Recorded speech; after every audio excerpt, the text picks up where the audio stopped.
Di balik gemuruh mesin pesawat kepresidenan yang nyaris tak pernah berhenti berduru, sebuah pertanyaan besar menggantung di langit Indonesia. Dalam 1 tahun pertama pemerintahannya, Presiden Prabowo Subianto seolah-olah sedang menerjang semua batasan protokoler diplomasi yang pernah ada. 30 kunjungan luar negeri dalam 12 bulan, sebuah rekor yang tidak hanya melampaui para pendahulunya, tetapi juga membelah opini publik antara kebanggaan dan kecemasan. Di satu sisi kita melihat sosok pemimpin yang haus akan pengakuan global yang ingin menempatkan Indonesia di tengah panggung raksasa geopolitik dunia. Namun di sisi lain terdapat paradoks yang menyakitkan di tengah jargon efisiensi dan himbauan agar pejabat membatasi perjalanan, sang nahkoda justru terlihat semakin jauh dari daratan Ibu Pertiwi. Apakah ratusan miliar rupiah yang terbang ke luar negeri ini adalah investasi strategis untuk kedaulatan bangsa? Ataukah kita sedang menyaksikan sebuah inflasi diplomasi di mana megahnya karpet merah di Washington, Beijing, hingga manuver terburu-buru ke Teheran hanyalah sekedar distraksi dari persoalan domestik yang tak kunjung usai? Dari poros Board of Peace milik Donald Trump hingga kesiapannya memediasi Iran di tengah masa berduka atas wafatnya Ali Khamenei, mari kita bedah secara tajam. Apakah ini diplomasi untuk rakyat atau sekedar panggung selebriti global? Dalam 1 tahun pertama masa pemerintahannya, Presiden Prabowo Subianto terlihat sangat aktif di panggung internasional. Hampir setiap bulan, bahkan beberapa kali dalam sebulan, ia berada di luar negeri, menghadiri forum global, bertemu pemimpin negara lain, dan menandatangani berbagai kesepakatan kerjasama. Bagi sebagian orang, ini adalah tanda bahwa Indonesia semakin diperhitungkan di dunia. Namun bagi sebagian yang lain, muncul pertanyaan yang lebih kritis. Apakah diplomasi ini benar-benar menghasilkan keuntungan strategis bagi Indonesia atau justru sekedar panggung politik global? Mari kita lihat datanya. Sejak dilantik pada 20 Oktober 2024 lalu, intensitas lawatan luar negeri Presiden Prabowo Subianto meningkat sangat tajam. Dari tahun pertama pemerintahannya saja, ia tercatat melakukan lebih dari 30 perjalanan luar negeri ke berbagai negara dan forum internasional. Jika dirata-rata, itu berarti sekitar 2-3 perjalanan setiap bulan. Jika kita bedah secara komparatif, angka ini sangat kontras dengan para pendahulunya. Bandingkan dengan presiden sebelumnya. Pada masa Susilo Bambang Yudhoyono, rata-rata kunjungan luar negeri presiden sekitar 8 kali per tahun. Sementara pada masa Jokowi, jumlahnya bahkan lebih sedikit, sekitar 5 hingga 6 kunjungan per tahun. Artinya, dalam 1 tahun saja, frekuensi perjalanan Prabowo bisa melampaui total kunjungan luar negeri presiden sebelumnya dalam beberapa tahun. Ini menunjukkan adanya perubahan gaya kepemimpinan dari yang berorientasi pada domestic settlement menjadi global assertiveness. Prabowo seolah ingin menegaskan bahwa Indonesia tidak lagi hanya menunggu di dalam rumah, tetapi aktif menjemput bola di panggung dunia. Kini muncul sebuah ironi besar. Kita semua tentu masih ingat bagaimana di awal masa jabatannya, bahkan sejak masa kampanye, Presiden Prabowo Subianto dengan tegas menghimbau para pejabat negara untuk membatasi kunjungan ke luar negeri atas nama program efisiensi. Ia pun menyebut bahwa pejabat harus memiliki empati terhadap kondisi ekonomi rakyat dan meminta agar urusan dalam negeri menjadi prioritas utama. Namun, realita menunjukkan hal yang sebaliknya. Jargon efisiensi anggaran yang sering digaungkan seolah berbanding terbalik dengan apa yang dikerjakan sang presiden. Saat para menteri diminta menikmati fasilitas domestik, sang presiden justru hampir setiap minggu berada di luar negeri. Tentu muncul pertanyaan lain, berapa biaya dari diplomasi yang sangat intens ini? Perjalanan presiden bukan hanya soal tiket pesawat. Setiap lawatan biasanya melibatkan rombongan besar, menteri, pejabat, staf, pengamanan militer, hingga logistik diplomatik. Berbagai estimasi kebijakan publik menunjukkan bahwa satu perjalanan kenegaraan dapat menghabiskan sekitar 15 hingga 40 miliar rupiah. Jika angka ini dikalikan dengan lebih dari 30 perjalanan dalam setahun, maka biaya diplomasi presiden bisa mencapai ratusan miliar hingga lebih dari 1 triliun rupiah. Ini tentu bukan angka kecil. Lalu, apa hasil yang sudah didapat? Pemerintah menyebut berbagai kunjungan ini menghasilkan komitmen investasi, kerjasama industri, kerjasama energi, hingga proyek pertahanan. Beberapa forum bahkan mencatat komitmen investasi puluhan miliar dolar. Namun dalam diplomasi ekonomi ada satu hal yang sering luput dari perhatian publik. Komitmen investasi tidak selalu sama dengan realisasi investasi. Banyak MOU yang diumumkan dalam kunjungan kenegaraan membutuhkan waktu bertahun-tahun untuk benar-benar menjadi proyek nyata. Sebagian bahkan tidak pernah terrealisasi sama sekali. Dari perspektif cost benefit analis, kita harus melihat perbedaan antara komitmen investasi dan realisasi investasi. Pemerintah seringkali memamerkan angka potensi investasi ratusan triliun rupiah sebagai hasil kunjungan. Namun dalam ekonomi politik internasional terdapat jurang lebar yang disebut implementation gap.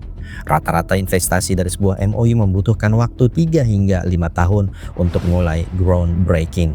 Belum lagi kualitas investasi yang harus didalami. Seringkali investasi yang diumumkan adalah investasi berbasis utang atau debt-based investment yang justru menambah beban liabilitas jangka panjang negara. Karena itu muncul kritik dari sebagian pengamat hubungan internasional. Mereka menyebut fenomena ini sebagai inflasi diplomasi tingkat tinggi ketika jumlah pertemuan pemimpin negara meningkat drastis tetapi dampak nyata terhadap ekonomi dan kebijakan publik tidak selalu sebanding. Jargon efisiensi yang sering didengungkan Prabowo, bahkan dulu ia pernah mengimbau pejabat membatasi kunjungan ke luar negeri, kini kian terasa berbanding terbalik dengan realitas yang ada. Namun persoalan sebenarnya tidak berhenti di situ. Intensitas diplomasi ini juga mulai mempengaruhi arah politik luar negeri Indonesia.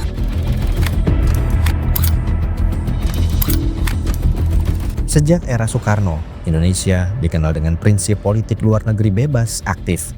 Artinya, Indonesia tidak berpihak pada blok kekuatan global manapun, tetapi aktif mendorong perdamaian dunia. Namun pendekatan diplomasi yang sangat pragmatis, terutama dalam membangun kerjasama dengan kekuatan besar, menimbulkan pertanyaan baru. Apakah prinsip bebas dan aktif masih benar-benar dijalankan? Salah satu contoh yang paling kontroversial adalah keputusan Indonesia untuk bergabung dalam inisiatif Board of Peace, sebuah forum yang dipromosikan oleh Donald Trump. Menariknya, beberapa negara justru menolak bergabung. Meksiko misalnya, menolak karena forum tersebut tidak memasukkan Palestina dalam kerangka perdamaian. Keputusan Indonesia untuk ikut serta memunculkan kritik bahwa diplomasi Indonesia mulai bergerak terlalu dekat dengan kekuatan tertentu. Ketegangan ini semakin terlihat ketika konflik baru pecah di Timur Tengah.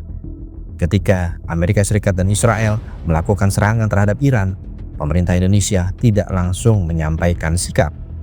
Beberapa hari berlalu sebelum pernyataan resmi muncul, dan ketika pernyataan itu akhirnya keluar, bahasanya sangat hati-hati. Alih-alih mengecam pelanggaran hukum internasional secara tegas, pemerintah hanya menyerukan deeskalasi dan meminta semua pihak menahan diri. Bagi sebagian pengamat, ini adalah strategi diplomasi yang realistis. Namun bagi sebagian masyarakat Indonesia, terutama mengingat Indonesia adalah negara dengan populasi muslim terbesar di dunia, sikap tersebut terasa terlalu berhati-hati.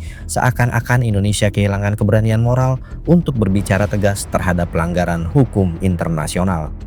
Yang paling mengejutkan dunia adalah rencana Presiden Prabowo untuk terbang ke Teheran hanya sehari setelah konflik pecah.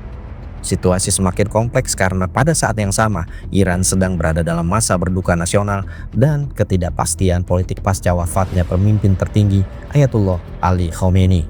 Secara protokoler internasional, mengumumkan misi mediasi ketika sebuah negara sedang dalam transisi kekuasaan yang sensitif adalah langkah yang sangat tidak lazim dan terkesan terburu-buru. Indonesia seolah-olah tidak memberi ruang bagi Iran untuk menyelesaikan urusan internalnya terlebih dahulu. Duta Besar Iran di Jakarta dalam keterangan persnya memberikan respon yang sangat diplomatis namun tersirat nada keberatan. Ia menyatakan bahwa Iran menghargai niat baik setiap sahabat, namun prioritas Teheran saat ini adalah stabilitas internal dan merespon agresi dengan caranya sendiri. Para pakar membaca pernyataan ini sebagai pesan halus bahwa Iran tidak membutuhkan mediator yang datang tanpa diundang. Terlebih lagi posisi Indonesia yang baru saja merapat ke poros Board of Peace milik Donald Trump membuat rezim di Teheran memandang Indonesia bukan lagi sebagai sahabat netral, melainkan sebagai utusan barat yang membawa agenda Amerika Serikat. Beberapa pakar hubungan internasional dan Timur Tengah menyebut manuver ini sebagai fire fighting diplomacy atau diplomasi pemadam kebakaran. Prabowo diduga sedang melakukan upaya meredam amarah publik domestik.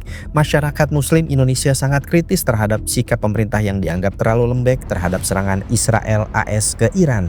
Dengan mengumumkan keberangkatan ke Teheran, Prabowo ingin menampilkan citra bahwa ia adalah pemimpin Muslim yang berani. Diplomasi mediasi membutuhkan trust. Tanpa jaminan keamanan dan kesepakatan protokoler dari Israel maupun Iran, langkah ini dianggap hanyalah sebuah perjudian besar yang beresiko mempermalukan Republik.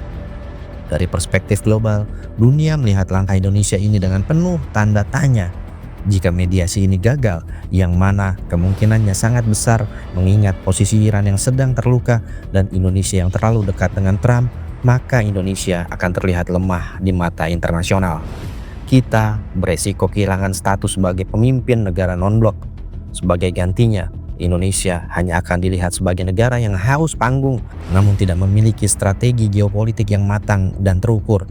Manuver pencitraan ini bisa berdampak fatal pada wibawa diplomasi kita di masa depan. Pada akhirnya, kita harus kembali pada pertanyaan mendasar. Untuk siapa semua karpet merah ini digelar? 30 kunjungan luar negeri dalam 1 tahun bukanlah prestasi jika hanya berakhir pada tumpukan nota kesepahaman yang berdebu di meja birokrasi. Diplomasi yang efektif tidak diukur dari seberapa jauh pesawat kepresidenan terbang, melainkan seberapa besar dampaknya pada kedaulatan dan perut rakyat di dalam negeri. Manuver ke Teheran di tengah masa berduka Ayatullah Ali Khamenei hingga keterikatan pada poros Board of Peace milik Donald Trump menunjukkan sebuah paradoks besar.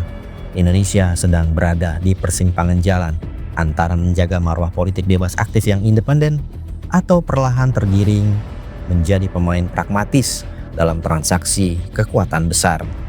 Jargon efisiensi yang pernah didengungkan Prabowo seharusnya menjadi pengingat bahwa setiap rupiah yang dikeluarkan untuk logistik diplomatik adalah amanat rakyat. Rakyat tidak membutuhkan selebriti global. Rakyat membutuhkan pemimpin yang mampu berdiri tegak di antara raksasa dunia tanpa harus kehilangan jati diri dan keberanian moralnya. Jika 30 kunjungan ini hanyalah panggung pencitraan, maka kita sedang membayar harga yang terlalu mahal untuk sebuah sandiwara geopolitik. Namun jika ini adalah awal dari kebangkitan strategis yang nyata, maka hasilnya harus segera terlihat. Bukan di Teheran, bukan di Washington, tapi di pasar-pasar tradisional kita dan lapangan kerja di seluruh pelosok Nusantara. Diplomasi adalah alat bukan tujuan, dan tujuan tertinggi dari setiap lawatan kenegaraan harusnya hanya satu: kesejahteraan rakyat Indonesia.